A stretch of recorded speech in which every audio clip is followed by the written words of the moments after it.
So the idea of rationality behind this distinction, which to me is fundamental.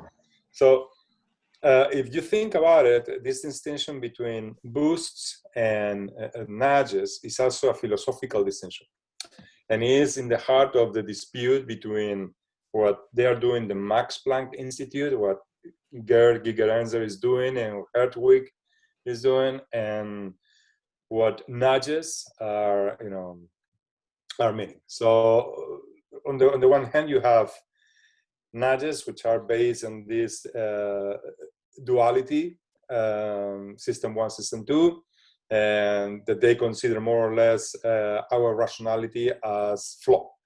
So we commit a lot of errors. We have these biases, and drawing from these biases, we can modify the environment in a way that, in a predictable manner, we can modify the behavior of people.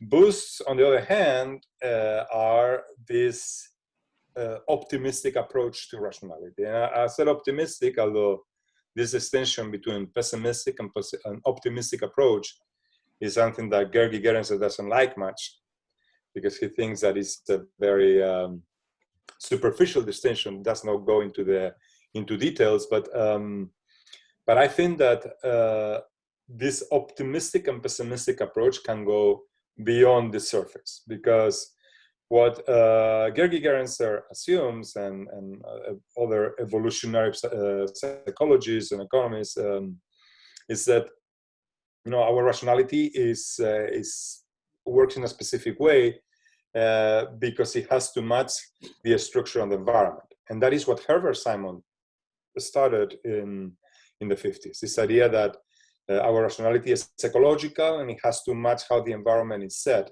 and it is an evolutionary advantage. So in this case, you have this this dispute between those two approaches.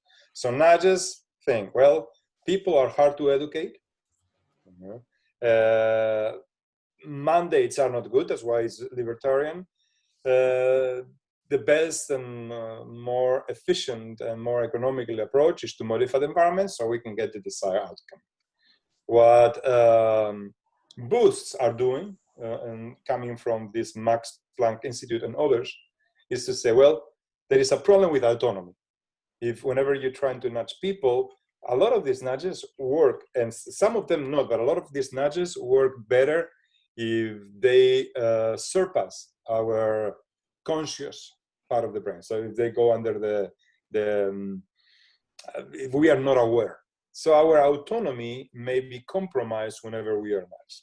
How can we fix this while also making sure that we have more efficient means to create a positive change for our society? Well, and this is where boosts appear. We say, well, let's try to tackle the competencies of people instead of just modifying behavior. And the competencies basically is a type of educational approach, because the criticism behind nudges from this school, let's call it the optimist school, is that when you remove the nudge, what happens? Well, basically what happens is maybe the behavior changes, goes back to that negative influence. So how can we solve this? The best approach is forget about just modifying behavior, think about something that will be more permanent, that it will last even if the nudge is not there. The typical example is, for example, there is a researcher in Mexico that is doing some work on healthy eating, and this was what they. So, for example, instead of putting the salad in a cafeteria, the typical example, in a cafeteria, putting the salad at eye level, or you put it in the middle, give the consumer something more meaningful that he can, that she can remember. So, for example, if you say, well, don't eat anything that your grandmother would not eat or would not recognize. That's a very simple approach that it will increase competencies. Or if you talk about the size, don't change the size of the plate. Some researchers say that the smaller plates will give you the illusion that you're fuller and you're eating more.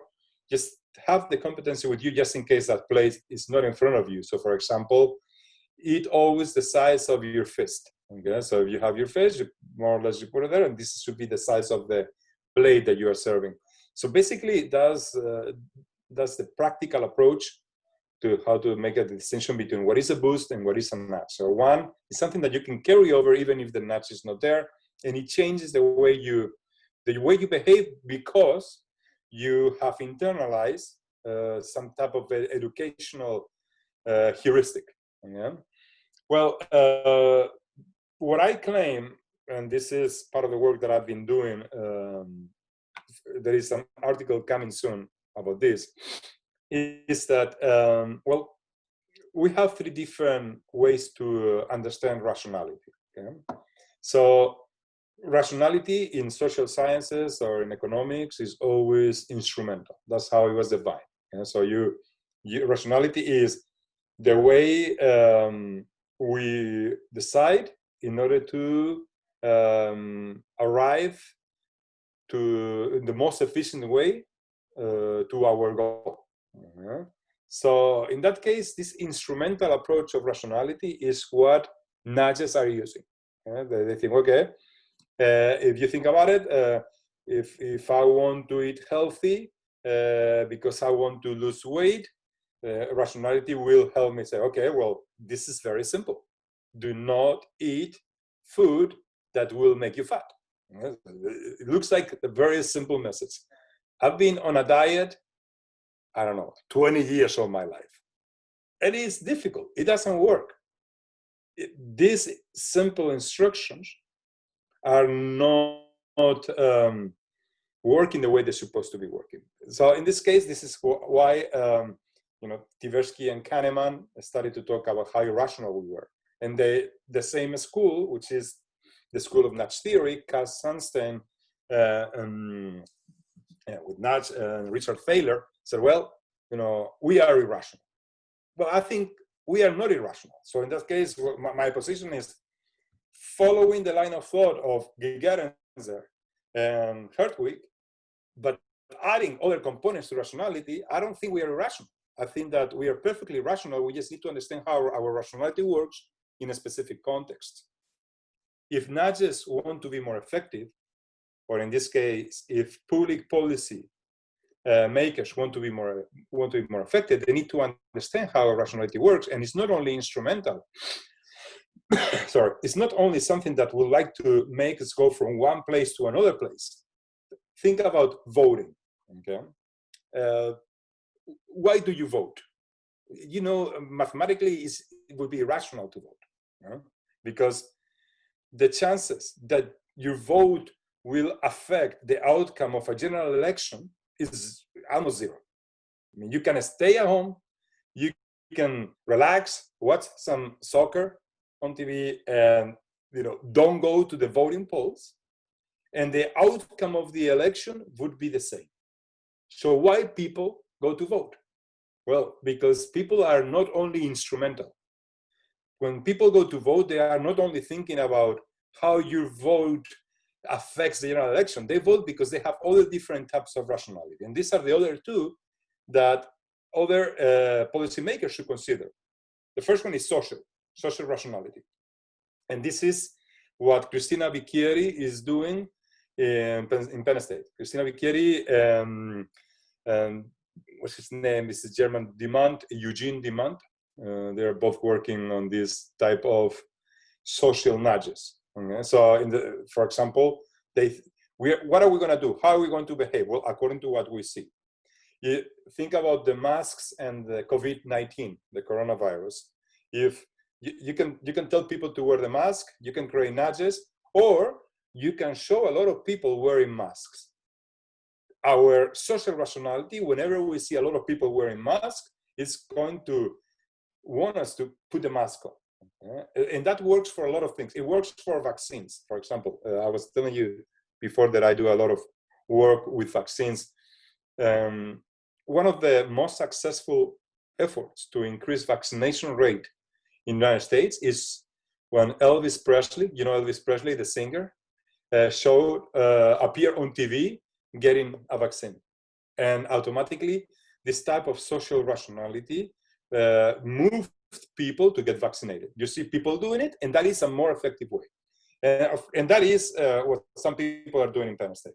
Now, the third approach that I think is this idea of axiological or expressive rationality.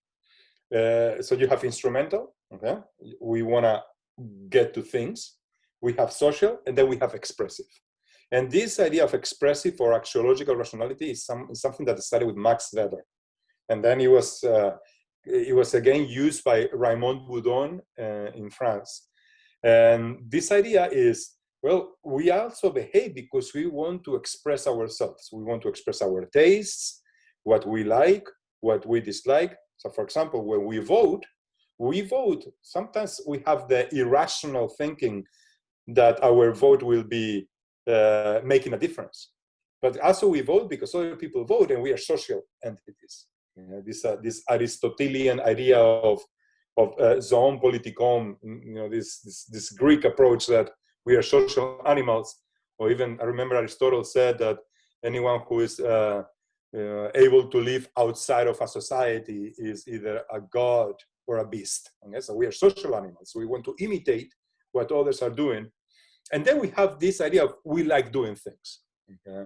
We are expressing our subjective taste through the things that we do, how we dress, how we have our hair. Because if we are purely econs or instrumental rational, I mean the clothes will be meaningless. Why would we listen to music? What would we go to museums? There are other things that we do for specific reasons that are related to our subject. Okay, they're subjective. So in this case, while social rationality is intersubjective, expressive rationality is subjective. So this is what I started to draw in that article. That is, I'm trying to conclude in the next one, and which is almost should be more or less opening soon, because I'm waiting for some reviewers to finish with my second changes of the article. And the idea is that expressive rationality should be part of public policy efforts. So how can we make sure that these expressive components appear in the public policy efforts of experts? So first of all, we have a problem, which is how can we figure out the subjective tastes or likes or dislikes of people? Well, this is where research comes on. If people are social, sometimes these likes or dislikes are going to be fundamental. If you do some research in a specific cultural setting or social setting, eventually you can learn some patterns of expressive rationality. Think about the idea, why people are not eating healthier. Well, because somehow there is some biological issues behind it, but also there are tastes. There are tastes that we like and that we don't like. To me, the smell of bacon is fantastic, but also the smell of bacon is related to specific mornings in my house with my kids, whenever we cook bacon for the. So think about those dishes, I don't know, that you eat in Brazil. And there are some things that you cook that bring you back to a specific elements of your past, etc. Well, whenever you cook those or whenever you're eating, you are enjoying it, and that's part of your expressive rationality. It is not only a way to get something else, which is what nudges basically wants to assume, or I would say the philosophy behind nudges. There are elements of our behavior that go beyond that, trying to get something. We don't eat only because we want to get calories. We don't eat healthier only because we want to lose weight so we can be healthier. There are other things, other components that are more complex that are involved with our behavior. And what I claim is that those components have been neglected by nudge theorists, and they should be claimed back. There should be some research about it. In my opinion, nudges, as I mentioned in that article that is part of the discussion, should be complemented. Should be complemented with other elements, just to make sure that the autonomy is not lost in the middle. You know? For example, think about vaccines. Okay, you cannot just mandate, you cannot just nudge. You must also make sure that people use their cognitive rationality, which is part of that expressive rationality, to understand why. Why is the government mandating or trying to influence me to get vaccinated? Why is the government telling me that I should wear a mask? Think about all these cognitive efforts of people trying to explain the efficiency of masks. But guess what? Sometimes that doesn't work. It backfires. Education, the rational approach of education, if you remember the cube of Adam Oliver, is rational. So sometimes it's not going to work because education, it depends on who is delivering, depending on what ideology do you have or what or where you are in the political spectrum. You may don't trust whoever is giving you the education. Sometimes you don't even trust the data. So education is great, but it has limits. For example, in offices where they were trying to educate workers about equality, it backfired because people became more to their political corner. So not because we provide education, we are going to affect behavior. That doesn't mean that we shouldn't. And that is where nudges come in. So there is a complement. Understanding how our rationality works, understanding that our rationality is education, is expressive, it's instrumental, it's also social. You combine a comprehensive approach in order to come out with policies that are not just rational or behavioral, that are not just external or internal, or even regulatory or not. They should take different approaches to have a meaningful outcome and a long-lasting outcome. There is not going to be a simple solution for one thing. And again, you know, I'm thinking about vaccines. You can educate people of vaccines in order to make sure that they comply with vaccination, but usually the people that are against vaccines are better and more educated about vaccines than those that are just complying. So education is not going to work. You cannot convince anti-vaccine people that vaccines will work by educating them because they know more than those who are getting the vaccines. How about mandates? Okay, so you can have regulatory approaches that are working the rational sense, punishing, financial incentives. Yeah, those may work depending on the setting. For example, I don't know if Esther Duflo, the Nobel Prize economist, she showed that sometimes if you, in India, they have to travel several miles to go to one of these vaccination offices. Well, just an incentive like some lentils, a bag of lentils, may increase vaccination rate in a village. So incentives work, but depends on the context. And this is the next thing that I want to talk about today. Most nudges are they rely on randomized controlled trials. That is the gold standard of evidence-based policies. Well, I am following the work that Nancy Cartwright has done on randomized controlled trial. Nancy Cartwright is an epistemologist, a philosopher of science.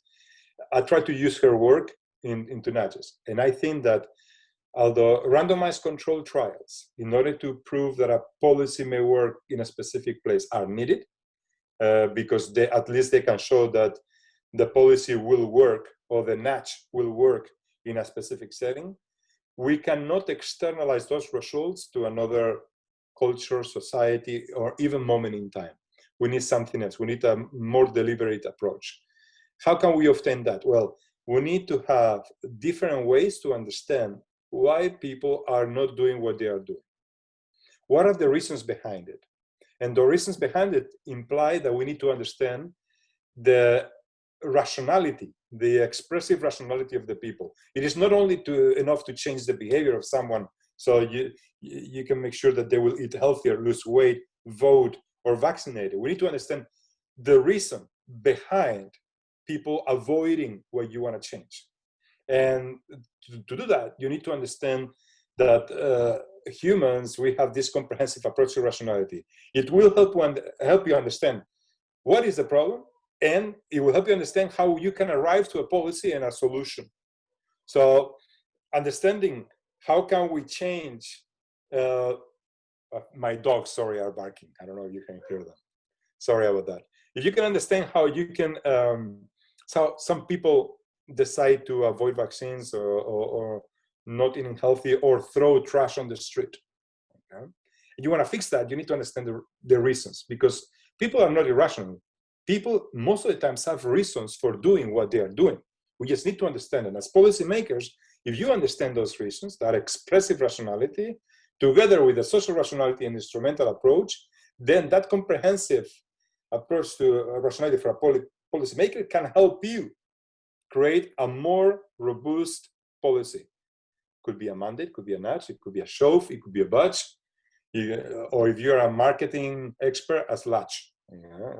So you can go from one place to another, change behavior, and even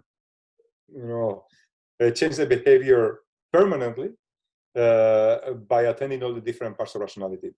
So in this sense, before you implement a change, of course, as we mentioned before, they use RCT, randomized control trials.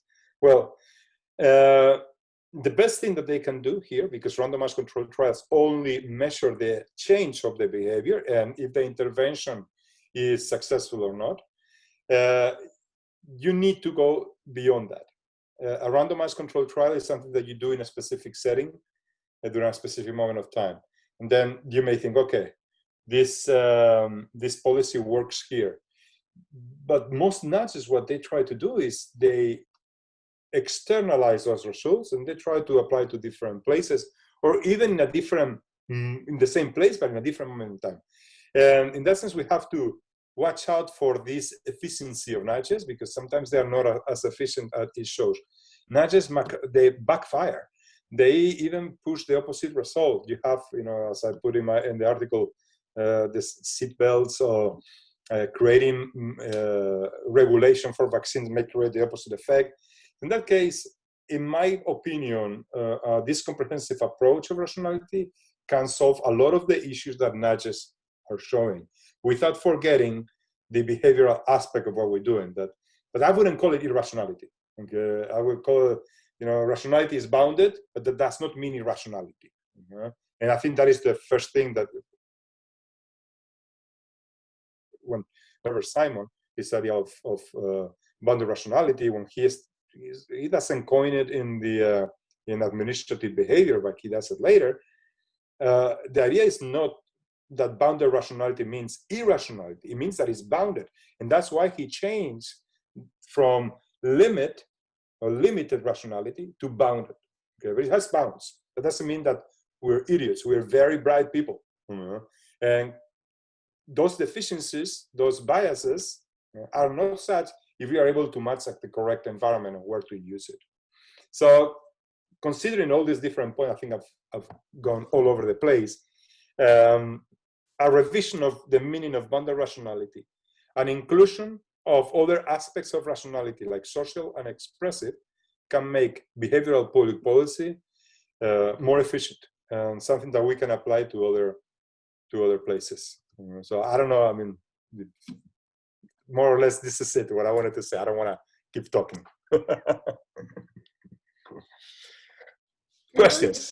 Yeah, this was really great. Thanks, Alejandro. I have a lot of questions, but just let me see if someone has any questions, feel free to unmute their mic, or if you prefer, you can also send the question in the chat. And are you, Flora, are you going to moderate? You're going to read the questions to me or translate? Yes, I can moderate, but if anyone wants to ask directly, it's okay as well. So the first question I have is regarding the different rationalities that you mentioned. So you mentioned the instrumental rationality, social rationality, and axiological rationality. And how do they relate with Grenser's definitions of ecological rationality? I got the impression that social rationality might be a form of ecological rationality. the ecological rationality is another form of instrumental rationality. It's because if you think about what ecological rationality is what he says, G.E.E.C. It's not only G.E.E.C. because there are other evolutionary psychologists like Leo, like Cosmides and Tooby. That they basically are, are under the same idea. Is that the what we do, the way we behave, has evolved to be very efficient. So it's always an instrumental approach, to the point that there is, in my opinion, an evolutionary monism. I don't know if that is a clear word, or reductionism. So it looks like that everything that we have, it is because of evolution. So, but of course, if I ask, well, why are we listening to music? In what sense that is evolutionary related, so we can get food and procreate, which is basically the idea of evolution. Well, then they will argue, well, it's an offset. So, it's not irrational. You don't waste time playing music or listening to music. It is an offset of other characteristics like communication. So you get better communication and things like that. So according to the perspective of G.E.E.C. and other evolutionary psychologists, in reality, the way we behave is also instrumental, and it has only one end, which is basically almost in Richard Dawkins' approach to pass genes to the future generation. So in my case, I think they lack these other expressive components, because even social rationality for the G.E.E.C. is a way also to be effective for something. We imitate others because it's effective for our rationality. But sometimes it is not a very clear observation of lines or cues waiting. Sometimes if you see two windows, this happened to me in the Eiffel Tower a long time ago.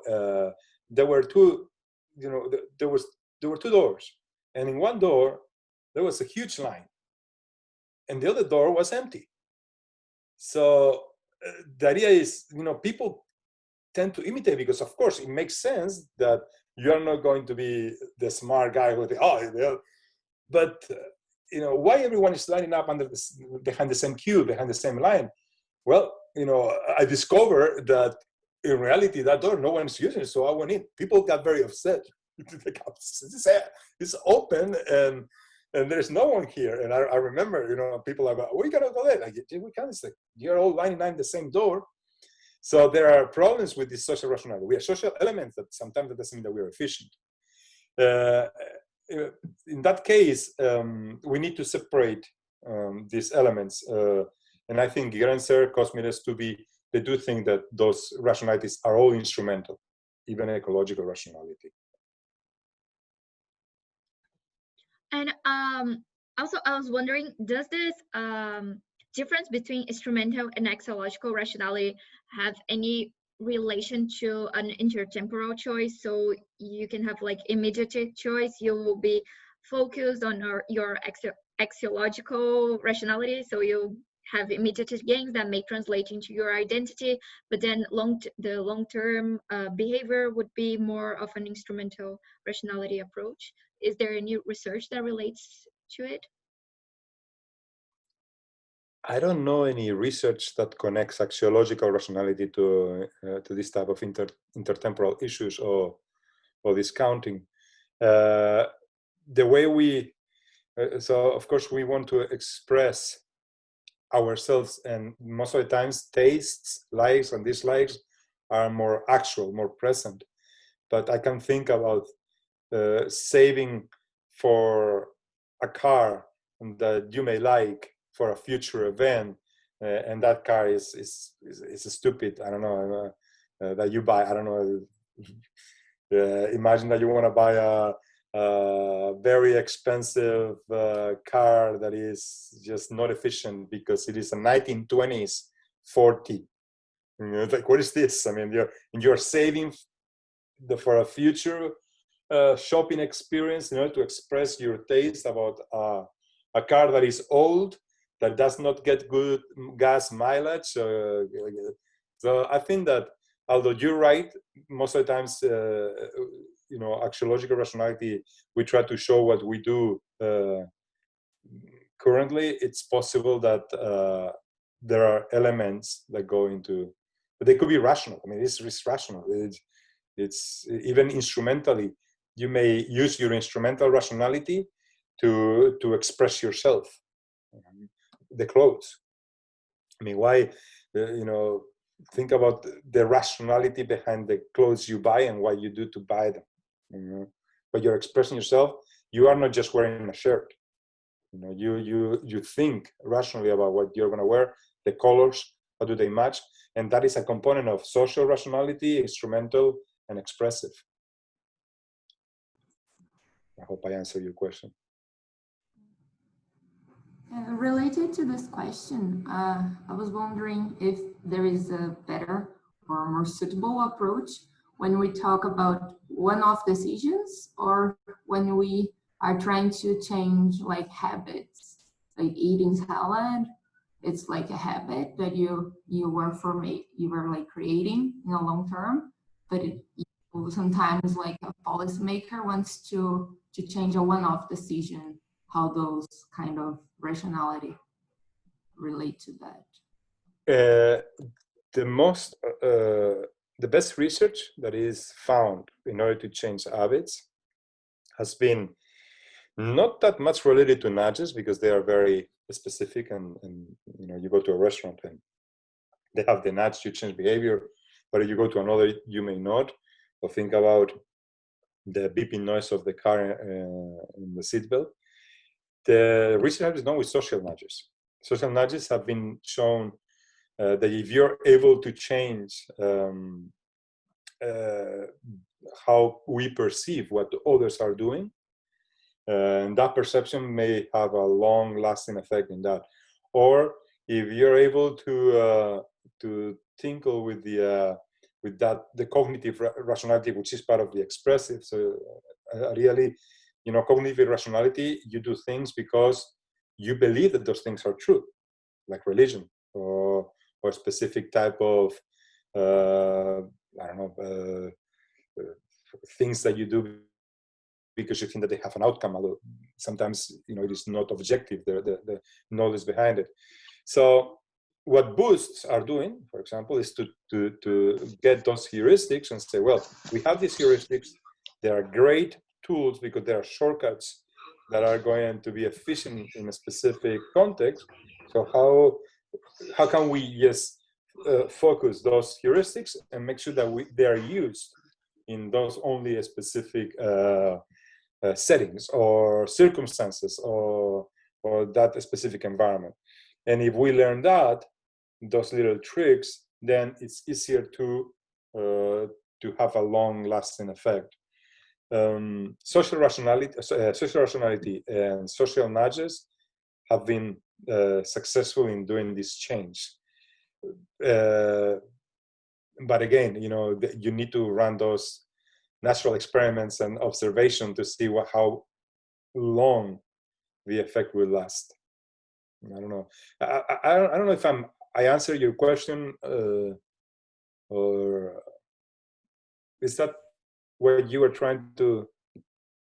Yeah, I mean, I guess you did. It's just like sometimes it seems like you need like a basket of things to really, as a policymaker, to change a person's behavior. So nudge can be combined with a more like educational path where you have another campaign, or like sometimes this kind of division doesn't seem to work for me. Like you should integrate and try to work with all tools you have. Yeah, so for example, nudges that I do in my house. This is the new, I don't know if you're familiar with this idea of the self-nudge, which is a type of boost. There is a recent article that is titled Self-Nudge. I don't know, I have it somewhere, but this idea that I can learn how nudges work, eventually you can implement that to yourself because you're understanding that. So there is a rational component to this educational approach. So for example, with maths, masks. What I do, knowing that I may forget them, I change the environment now, because inside here it is mandatory to go to certain stores to wear masks, and I always forget, you know, so okay, I have several masks. For one, I have always one in the car. So in that case, I know that I'm forgetful, there's going to be one in the car. And I have another one in the exit door. So I know that when I get out. So in this case, this idea of self-nudging, understanding how nudges work, could be a boost to self, you know, to basically educate yourself about your biases or deficiencies, or however you want to call them. And then you can, you know, you can explore all the different things. Nudges, for example, if you go to a store and everyone is wearing a mask and you are not, you become very uncomfortable. But the same is the opposite. If you go to a store, you are the only one with a mask, you know, you feel like, oh, you know. So social rationality also affects, or is very powerful, even if you believe on how masks work and they're efficient and all that. You go to a place and no one is wearing them, eventually you're gonna. So yes, it's true. Those three different components or rationalities, they interact, and I think that we should harness the power of all of them to make nudges or policies more efficient, even for ourselves. I always tell my students that a clean desk, clean of all these things, and a chair that is comfortable is one of those nudges that you can always use, because you are going to have a place that will invite you to sit down and feel comfortable. If you have an uncomfortable chair, the desk is full of things, it's not a good space to work, eventually you're not going to work. Working, knowing yourself, you know, there's a little Socrates there, can help you be more efficient in what you're trying to do. Or even the knowing your tastes. You know, you like certain smells, or if you like certain music, and you work with a specific music that you like, eventually you can make work to be more likable if you you know, attaches to specific things that you like. Alejandro, I'd like to make you a question. All right. This is there. I was wondering, where is the limit, or when is the limit between the nudge and the boost? There are some biases, there are some deviations from rationality that may be diminuted or controlled by experience. Mm-hmm. For example, if we think about endowment effect, mm-hmm. we have evidence that if the agent is more experienced, it may not be seduced by it. I mean, when the nudge becomes a boost? So I think when the nudge becomes a boost, basically because, well, in my opinion, it becomes more, it provides this educational aspect of it, but the problem is everything is all diffuses, because educational nudges are boosts. So if you have a change in the environment that is going to change the behavior, but what changes think about what the discussion between G.E.E.C and basically, or Kahneman or nudge theories about probabilities. You know, the idea that, okay, so we don't, you know, we don't understand probabilities very well. That was the claim by nudge theories, and even before Tversky and Kahneman. So we don't neglect base rate. We have all this, you know, we don't understand it very well. So what G.E.E.C said, well, I mean, first of all, we can teach probabilities, but also why we should be using natural frequencies. But if you think about it, so instead of saying 20%, you use, okay, well, if you have 10 people, 2 people will suffer these consequences. Out of the 2 people, I don't know, in medicine, one will be a false positive and the other one, so it's an easier way to understand those things. Well, that G.E.E.C is doing, which is a type of boost, which use natural frequencies to understand better, is in reality also a nudge, because what you're doing is you change the environment, how information is presented, in order for us to easily understand that. So the problem with nudges and boosts is that there is a Venn diagram there where, I remember talking to G.E.E.C in Prague in April 2 years ago, and I asked him about these educational nudges, and he said basically, yeah, now everything is a nudge. So everything now it looks like that everything that we do can be considered a nudge, and whenever you start thinking about the types of nudges they're adding, it looks like to me that it's the same, because any change on the environment, that's a lot of things. That's how I present some information on a chalkboard. Then, if the information on how I explain things to you is a change in the environment, then that's a nudge too. So in that case, the idea that, because nudge is defined as any change of the environment that may produce a very predictable outcome. Okay, so I mean, any change of the environment, even words can be part of the environment. So in that case, it's true. The limit, going back to your question, between what is a boost and a nudge is not clear. It's very diffuse. And now everything, everything is just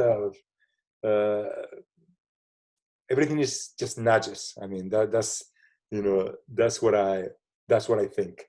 So I mean, I don't know if I'm answering your question right, but it is not clear. Thank you for answering. Yeah, we have a question here in the chat. So when it comes to difficult decisions, like choosing a career or a university to study abroad, would it be like several system one decisions that can be nudged, or when there's a difficult decision like that, humans become more conscious of it? Yeah, so how does a human... Yeah, can you see it? Yeah, it's system one. A lot of things to do. I was wondering, how does a human approach to undertaking a difficult task? Look, is it a set of several system one decisions that can be nudged, or as soon as there is a made decision that needs to be made, the humans are becoming more conscious about it? Well, the problem is, if you ask the experts, it all depends on the experience you have. Okay, so let me go and transform myself in someone who believes in system one and system two. So of course the experts think that if you have a lot of experience in something, the automatic system should take over. You just relax. So in that case, system one can take over, automatic, yada yada, but if you don't have experience, you should use, more the reflective system. The problem is, according to the theories like Kahneman, it looks like a system one wants to take over. And in reality, you have to identify. I don't remember. Do you remember this guy who was accused of plagiarism? His name was John Lehrer. He wrote a book, I think it's called How to Decide. He puts an example there of firefighters that they were, clearing a forest with a fire, and they got into a situation where they were not very familiar with, and the chief of the firefighter decides, hold on, I think that if we keep running, the fire is going to catch. So he starts to set the forest on fire himself, thinking, of course, at the moment, the reflective system was taking over, because he was thinking that, well, if I burn the fire myself, this was in Montana. Okay? So if I burn the fire myself, the forest myself, when the fire comes, there is not going to be nothing to burn.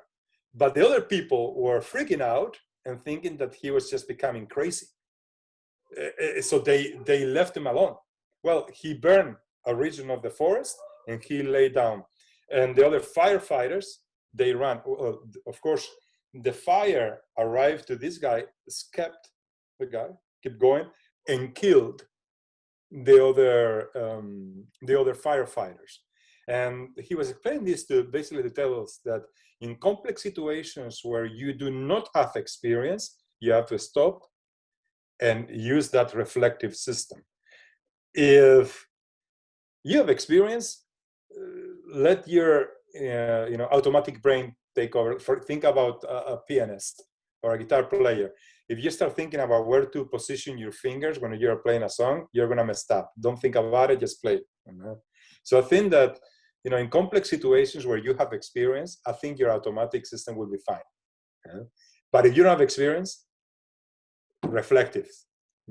I think that the problem is that that's never the case. Usually that system one usually wants to take over because it's very comfortable. Or you may panic and then you don't know what to do and then you become unresponsive, which is also part of that automatic system. I have a question about, you can say Flora. Go ahead. Okay. There's a part in your text where you mentioned the standard arguments of nudge theorists about, well, choice architects, they must start somewhere in organizing the environment. So some nudges are just unavoidable. And when it comes, for example, to default option, there's always something set as a default. So there's always some kind of nudging acting on.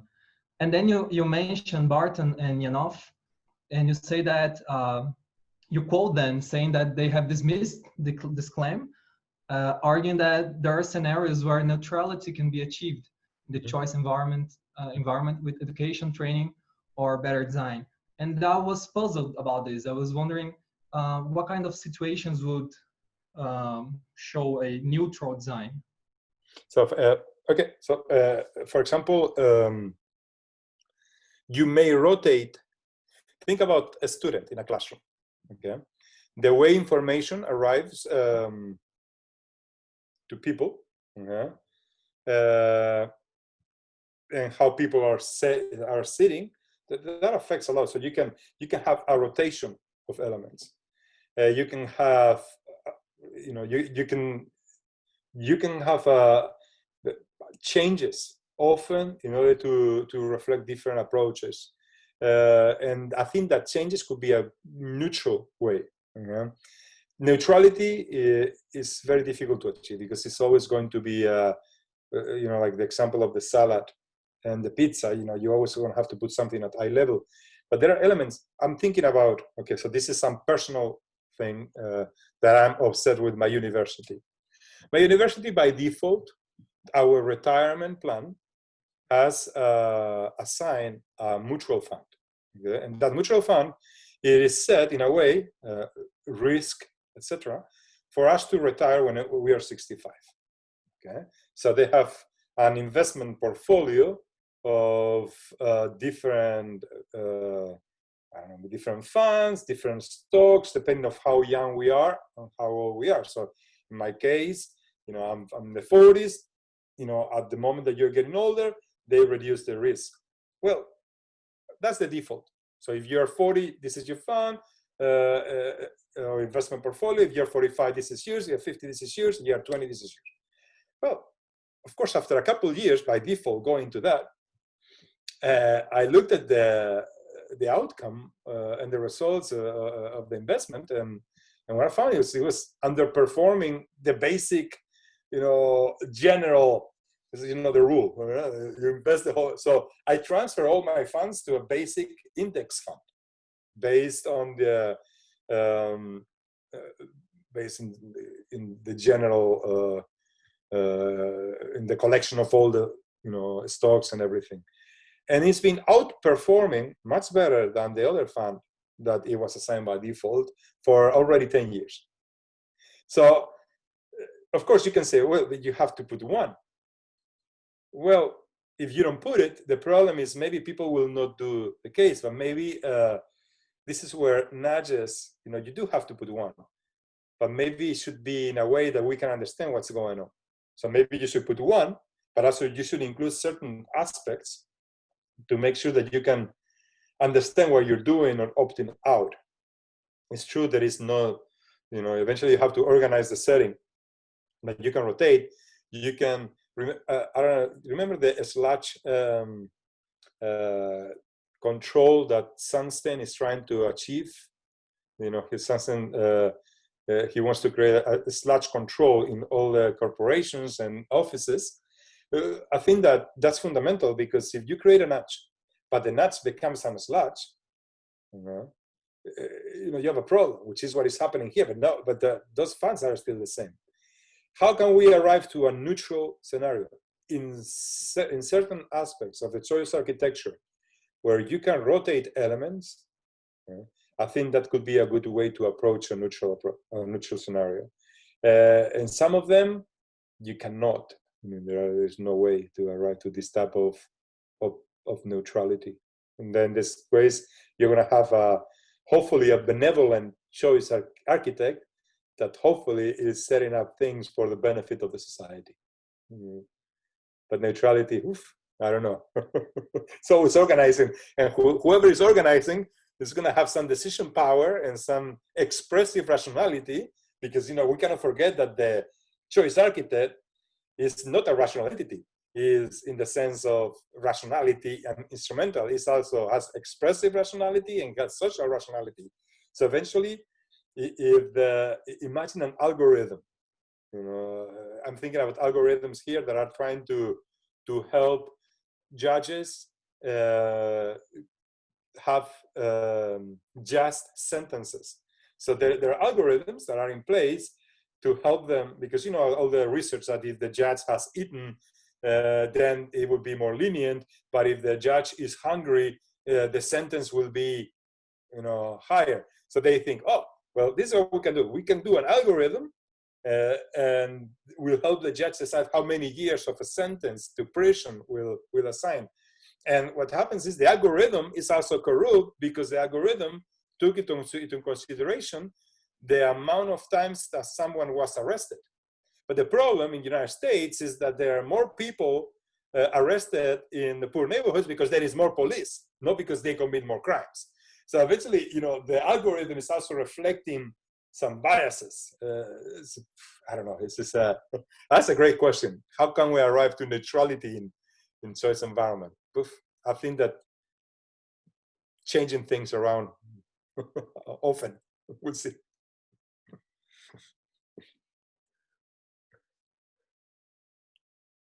More questions? I would like to make a question.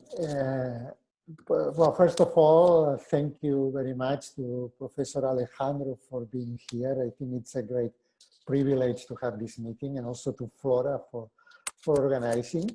And it's been very inspiring. And my question, since I come from the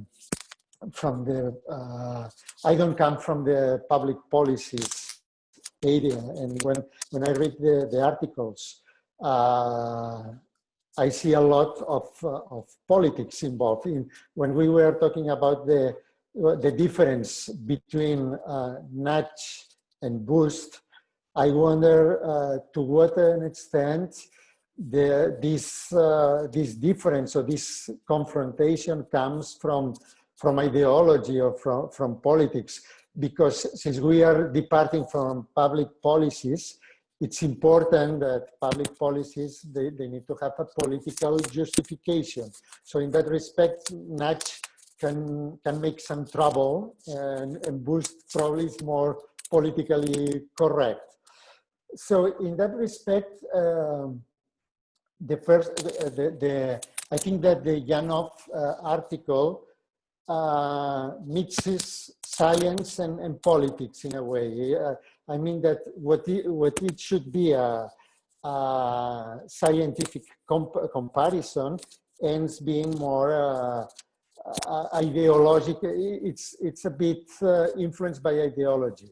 Whereas in your article, I think in my opinion, you, Professor Alejandro, you separate more when you are talking about ethics and when you are talking about science. So my question would be, to what extent this debate or this confrontation, in your view, is more, it has more political background or a ideological conflict, or a really scientific debate?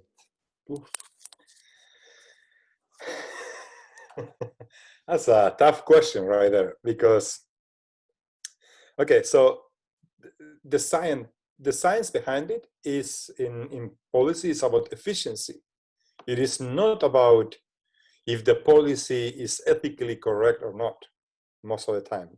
So you assume that, so basically you have some scientific data and you try to deploy an intervention or a policy in order to achieve something. I'm going to give you an example.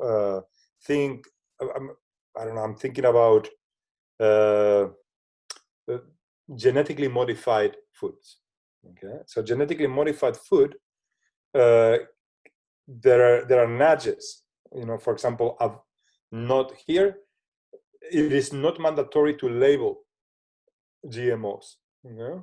So of course, it's a good way so people don't have to go through this idea of reading, oh, this is GMO, I'm not going to eat it. Why is that? Because the science behind it, it claims that there is no difference between GMO and not.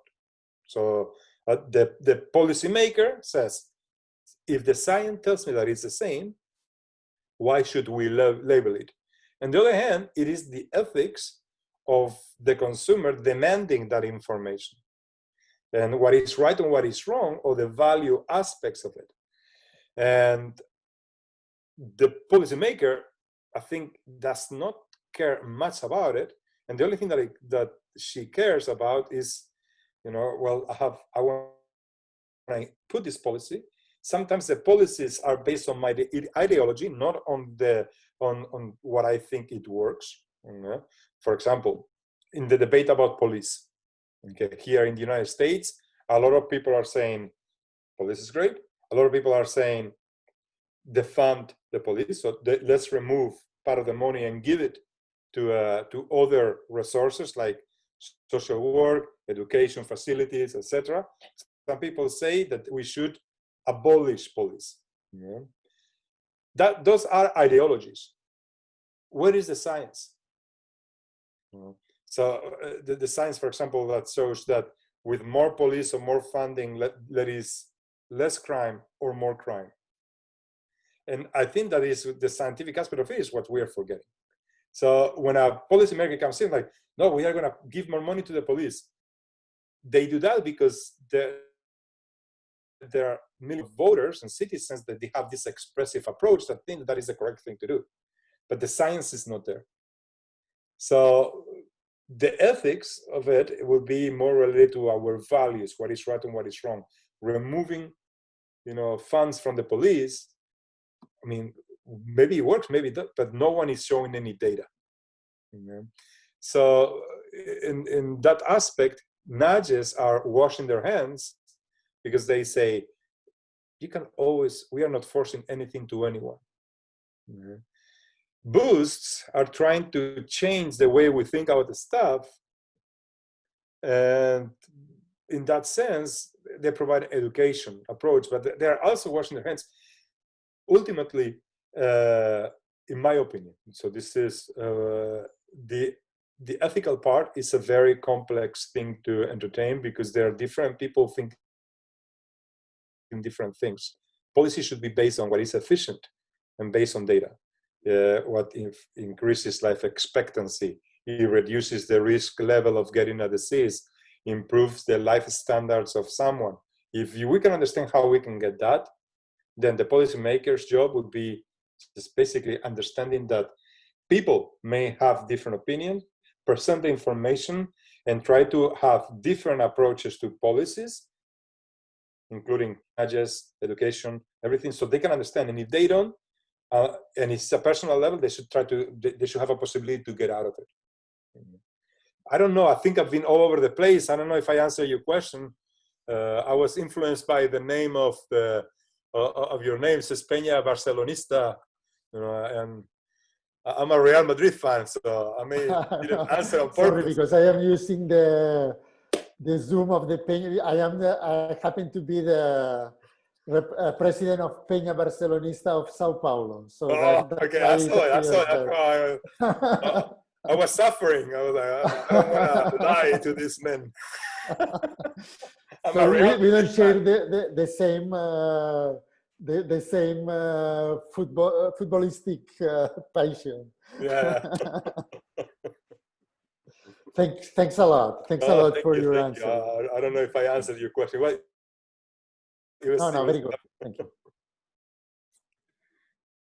Relating to this discussion on data, you mentioned in your talk that RCTs are not enough, and that sometimes nudgers may generalize conclusions to other societies, and even like when we try a nudge, then we scale it up. When we scale it up, it's already another point of time. So like we will never have the extreme external validity.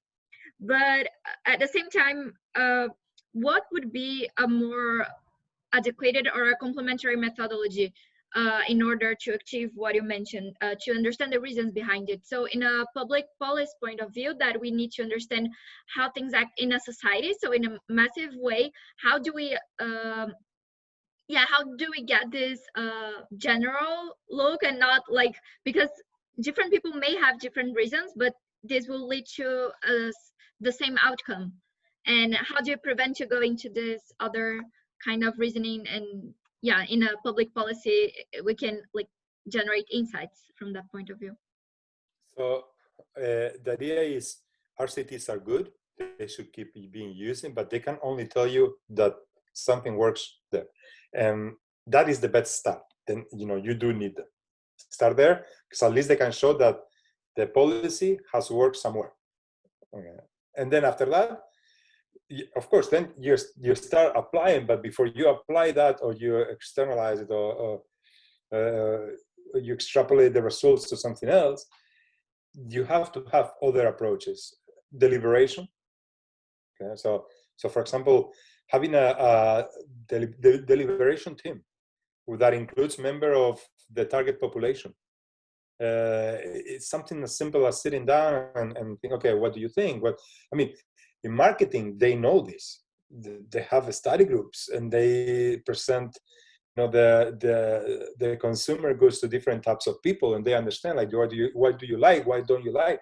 In that case, I think that private companies in marketing, they're beyond of what policymakers are doing at this moment, and that is the idea behind including the other rationalities. So you have a good RCT, has proved something that is a statistical significance, that it can change the behavior or something, and then you want to make the change permanent. Well, deliberation between experts, deliberation between members of the community, deliberation between even anthropologists. It was when I work for the pharmaceutical company, there's an anthropologist there, that tells you, okay, well, let's not do this, let's do the other thing. This may not work here because, the women are not doing this in this culture. They'll do something else.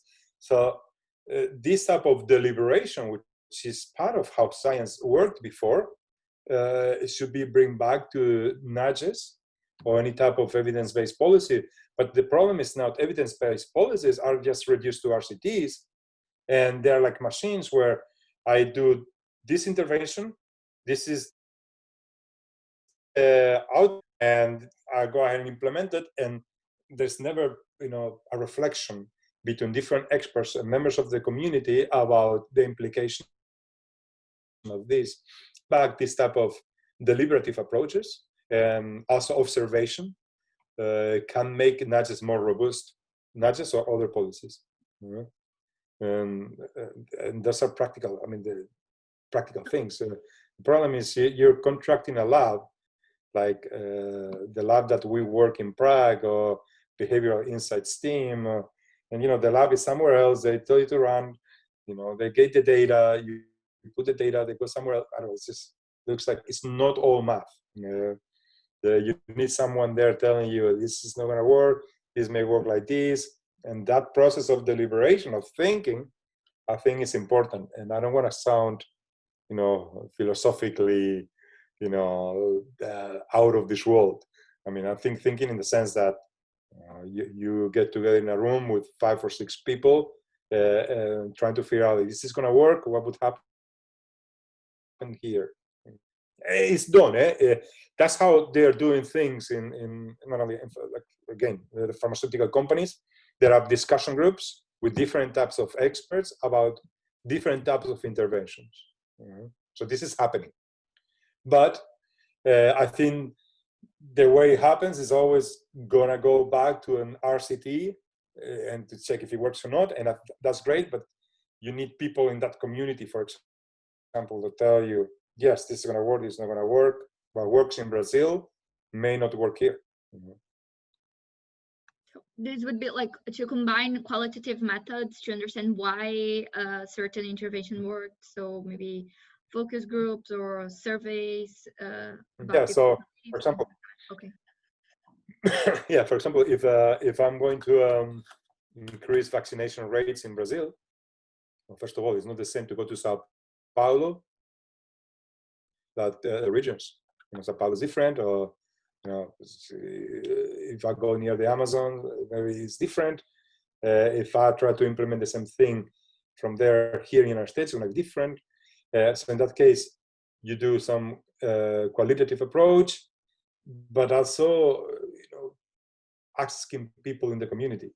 So you bring people in the community or whatever. I don't know, I'm thinking about vaccination here. And I say, okay, why someone would avoid getting the vaccine? Well, first of all, because they don't have a car. Okay. What's the problem with the car? Well, maybe they have a problem because there is a high alcohol consumption and their driver's license was removed in that specific community. Okay. So now we know what the problem is. Okay? And then we start, okay, let's try after that an RCT about creating some Uber relationship that we pay for Uber to people get vaccinated, see if it works. And then if it doesn't work, then we keep asking. So there is this double feedback to see if we can implement changes in the community. Yeah, I mean, RCTs is a good start, but it's not gonna. And then you cannot take the same thing and take it to Spain or take it to, to Canada. It may not work. You should be aware of that.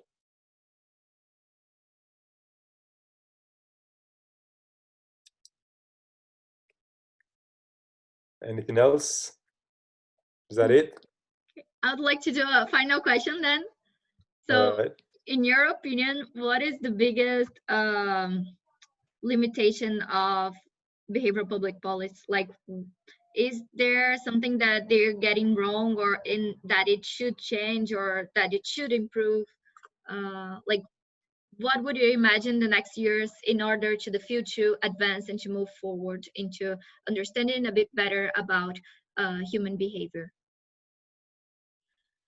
Okay, I think that the idea that the problem is behavioral, from the behavioral aspect, behavioral economics, or above all behavioral public policy, which is what I do, they should realize that, and we should realize that, it's true we have this world of possibilities to change behavior of people. Sometimes you cannot forget that the behavioral approach it cannot be the only approach. And of course, the world works in that way. If you are a hammer, you're going to think that everything around you is a nail. Okay. So basically, if you're a behavioral scientist, it looks like everything you see are biases.